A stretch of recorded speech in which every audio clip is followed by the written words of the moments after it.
aprender acerca del desarrollo embriológico de las cavidades corporales y la formación de un tubo sobre otro tubo. Soy Jessica Marisol Pereira Bermeo y te invito a que conozcas el mundo de la embriología. Un tubo sobre otro tubo. Para conocer acerca de la formación del diafragma, primero se hace referencia a la formación de dos tubos, uno neural y otro intestinal, los cuales se formarán durante la tercera y cuarta semana. El ectodermo dará la formación de la placa neural y que a su vez está inducida por moléculas y con pliegues hacia arriba dará origen a un tubo, este mencionado al encéfalo y la médula espinal, mediante el proceso de neurulación, por lo cual llevará el nombre de tubo neural, siendo el primer tubo que se encontrará en la región dorsal. De manera casi simultánea, el endodermo se pliega hacia abajo y crea otro tubo, ubicado en la región ventral, y este será el segundo, denominado tubo intestinal. De aquí proviene el término un tubo sobre otro tubo. Se debe recordar que al final de la tercera semana, el mesodermo es quien se diferencia en mesodermo paraxial, mesodermo intermedio, mesodermo lateral o placa lateral. Este último es el indispensable para hablar de cavidades corporales. Primero comenzamos observando lo que son las hendiduras intercelulares. Estas se dividen en dos capas. Una capa visceral esplácnica que entra en contacto con el estrecho con el tubo intestinal. Una capa parietal somática que junto con el ectodermo suprayacente da los pliegues de la pared lateral del cuerpo, que al encontrarse cierran parcialmente la pared ventral. Asimismo, ocurre el revestimiento de la cavidad intraembrionaria. Encontramos lo que son la capa parietal y junto con el ectodermo suprayacente, este se denomina somatopleura, mientras que la capa visceral y al endodermo subyacente se le denominan esplacnopleura. Se puede observar cómo la cavidad corporal primitiva, la cual es la cavidad intraembrionaria, sigue estando abierta hacia la cavidad extraembrionaria. Asimismo, la capa parietal somática, donde los pliegues de la pared lateral del cuerpo se van encontrando hasta cerrar casi por completo la pared ventral del mismo, a excepción de lo que es el cordón umbilical, es donde el embrión se flexionará y adoptará la posición fetal. Asimismo, el mesenterio dorsal, que se extiende desde el límite caudal del intestino anterior hasta el posterior. En un corte sagital podemos observar lo que es los medios que muestran el plegamiento cefalocaudal y sus efectos en la posición del corazón, tabique transverso, el saco vitelino y apnios, debido a que se observa que el tubo intestinal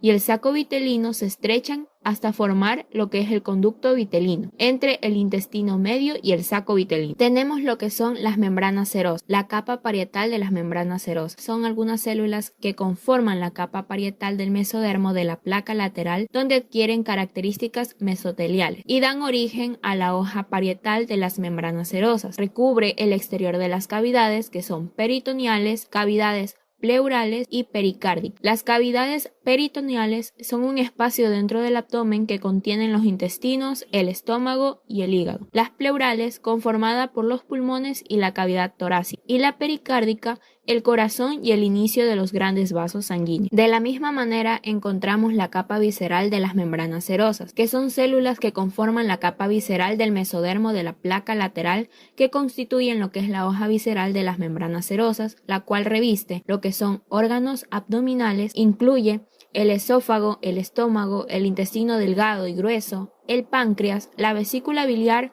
el vaso y parte del aparato urinario. Tenemos los pulmones y lo que es el corazón. Cabe mencionar que cuando se fusionan las hojas viscerales y parietal, dan origen al mesenterio dorsal. El mesenterio visceral tiene relación con lo que es el peritoneo visceral y el mesodermo parietal relacionado con el peritoneo visceral. Tenemos lo que son las membranas serosas. Aquí encontramos los mesenterios que están formados por una capa doble de peritoneo por donde pasan vasos sanguíneos, vasos linfáticos y nervios. Estos envuelven a lo que es un órgano. Los órganos suspendidos se denominan intraperitoneales y por su parte los órganos ubicados por detrás de la cubierta peritoneal de la pared corporal se denominarán retroperitoneales. Tenemos lo que es 1. El mesenterio dorsal, que es el producto de la fusión de las hojas visceral y parietal en la línea media. Tiene como función lo de fijar la pared posterior del cuerpo al tubo intestinal. 2. El siguiente es el mesenterio ventral, que deriva del mesenquima del tabique transverso. También al momento del crecimiento del hígado hacia adentro del tabique están formados por partes características. Podemos ver el mesenterio dorsal, que tiene el mesogastrio dorsal, el mesoudeno dorsal, el mesocolon dorsal, el mesenterio propiamente dicho. En el mesenterio ventral encontramos la formación del hígado. Está dividido entre el ligamento falciforme y el epiplón menor. Encontramos al diafragma en una vista anatómica. Encontramos la estructura muscular con forma de campana, que se encuentra en todas las fibras musculares originadas en la parte media del tórax, por debajo de las costillas, y tiene forma de bóveda o un trébol de 3 hojas. Cuenta con el pilar derecho que se inserta en la 12ª vértebra torácica de las vértebras lumbares 1, 2 y 3, y en el pilar izquierdo se inserta en la 12ª vértebra torácica en las vértebras lumbares 1 y 2. De la misma manera se puede mencionar que cuenta con 3 orificios: el foramen de la vena cava inferior, el hiato aórtico y el hiato esofágico, por donde pasa la vena cava inferior, la arteria aorta y el esófago. También se puede observar lo que es el hiato Morgagni y el hiato de Boch-Dalek. Diafragma y cavidad torácica. El tabique transverso es una placa gruesa que deriva del mesodermo visceral, esplácnico, que rodea al corazón y adopta su posición entre las cavidades torácica y abdominal primitivas cuando el embrión crece y se flexiona para adoptar la posición fetal. Este tabique deja lo que son los conductos pericardio-peritoneales a ambos lados del intestino anterior. Cuando las yemas pulmonares comienzan a crecer, se expande en sentido caudolateral por los conductos pericardio-peritoneales, pero cuando este es insuficiente, comienza a expandirse hacia lo que es el mesenquima de la pared corporal en dirección dorsal, lateral y ventral. La expansión ventral y lateral ocurre por detrás de los pliegues pleuropericárdicos. Con la expansión de los pulmones, el mesodermo de la placa corporal produce 2 componentes. 1. La pared definitiva del tórax. 2. Las membranas pleuropericárdicas, que generan pliegues pleuropericárdicos que albergan lo que son las venas cardinales comunes y los nervios frénicos. Se fusionan las venas cardinales y las membranas pleuropericárdicas una con la otra e incluye a la raíz de los pulmones, con lo que la cavidad torácica queda dividida en la cavidad pericárdica definitiva y las 2 cavidades pleurales. Encontramos el diafragma, cavidad torácica y formación. Podemos observar en la imagen al nervio frénico que recorre desde la espina dorsal hasta el diafragma. También la vena cardinal, que se denominan así a las venas primitivas cardinales comunes, derecha e izquierda. Se puede apreciar al tórax tras la fusión de los pliegues pleuropericárdicos entre sí y con la raíz de los pulmones. A medida los pliegues mencionados van aumentando su tamaño, se forman particiones denominadas membranas pleuropericárdicas, pero poco después estas crecen lateralmente y forman los futuros canales pleurales. Además, podemos observar la posición del nervio frénico, que ahora se encuentra en el pericardio fibroso, y la vena cardinal común derecha, que se transformó en la vena cava superior. La cavidad torácica queda dividida en lo que es la cavidad pericárdica definitiva y en 2 cavidades pleurales. En el adulto, las membranas pleuropericardiales constituyen el pericardio fibroso. En la formación del diafragma, se puede decir que está constituido por el tabique transverso, membranas pleuroperitoneales, mesenterio dorsal del esófago y estructuras musculares provenientes de las somitas de la cervical 3 a la cervical 5. Pero para continuar con lo que es el diafragma, lo primero que vamos a tener son conductos pericardio-peritoneales, los cuales se cierran parcialmente y pasan a denominarse pliegues pleuroperitoneales. Siendo la 7ª semana, estos pliegues empiezan a adelgazarse y dan origen a las membranas pleuroperitoneales, que a su vez se fusionan con el mesenterio esofágico para formar algo muy importante del diafragma, siendo sus pilares derecho e izquierdo. A medida que van creciendo en dirección medial, cubren al tabique transverso, y cuando éste se encuentra cubierto, su parte central se denominará tendón central del diafragma, mientras su periferia constituye tejido conectivo. Este sirve como guía de los mioblastos originados en la cervical o somitas del segmento 3, 4 y 5. Tenemos las consideraciones clínicas de las anomalías de la pared ventral del cuerpo, divididas en región torácica con ectopia cardíaca, región abdominal con gastroquisis, onfalocele, región pélvica con extrofia vesical y extrofia cloacal. Tenemos la ectopia cordis, que ocurre cuando los pliegues de la pared lateral del cuerpo no se cierran en la línea media dentro de la región torácica, de manera que el corazón queda fuera de la cavidad corporal. Está asociado al síndrome de Cantrell, que significa o se clasifica en tipos cervical, toracocervical,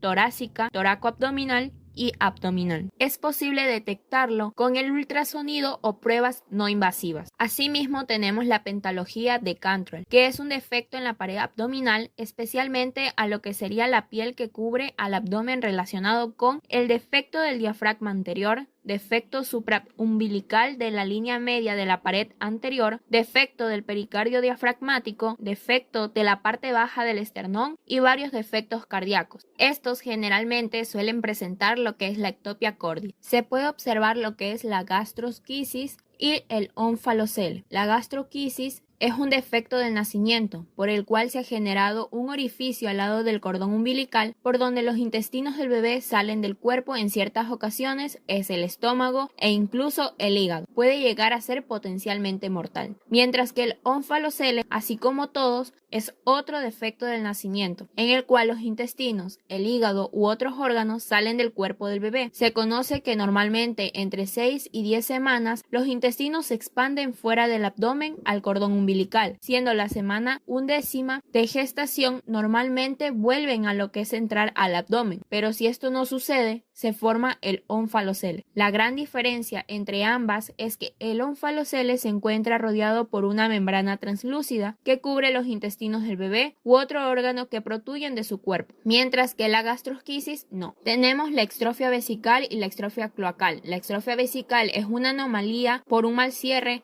aunque menos grave, que es en la pared del tronco en la región pélvica, donde solo la vejiga queda expuesta, a lo cual no puede almacenar orina o funcionar de manera correcta, provocando incontinencia. En los varones puede llegar incluso a la fusión de lo que es el miembro. La extrofia cloacal es un defecto más grave por el cierre de la pared corporal en la pelvis, donde en ocasiones queda expuesto lo que es la vejiga, los genitales y el miembro, ya que no se separan a medida del desarrollo del feto, derivados de lo que es la cloaca. Tenemos demás consideraciones clínicas, pero de las hernias diafragmáticas congénitas, que son hernia diafragmática congénita, la hernia paraesternal y la hernia esofágica. La hernia diafragmática congénita es un defecto del nacimiento en el cual un orificio en el diafragma aparece debido a la falta de longitud del intestino anterior. Se formará lo que es el mesenterio dorsal, el cual mantiene suspendido el tubo intestinal dentro de la cavidad corporal, que a su vez permite enlongarse. En caso de que aquello no suceda, el intestino permanece unido a lo que es la pared corporal y no hay crecimiento normal, provocando una protrusión en el estómago.